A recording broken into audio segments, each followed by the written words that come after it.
Hello and welcome to another brief video tutorial from Centurion Graphics. Today we're going to show you how to send us your artwork that has been made in Adobe Photoshop. Normally we ask for all our artwork to be sent as a PDF.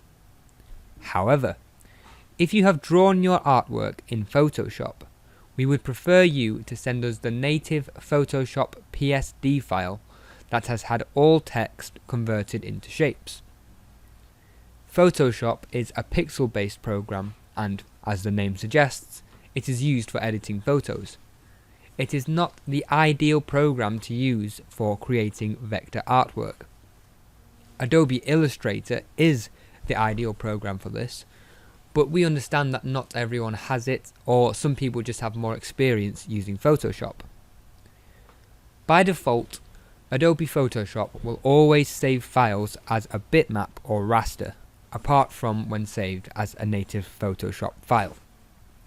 Bitmaps create lower quality images when compared to a vector artwork, and for this reason we prefer to use vector. If you'd like to know more about the difference between a bitmap and vector artwork, click on the link in the description to an article on our website which explains this further.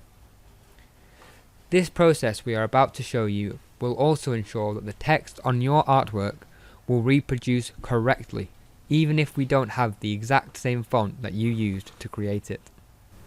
To show you what we mean by this, here is some artwork with some text on it. If we save this as a PSD file and then open it on Illustrator, here we can clearly see that this is still a font, as the text is still editable.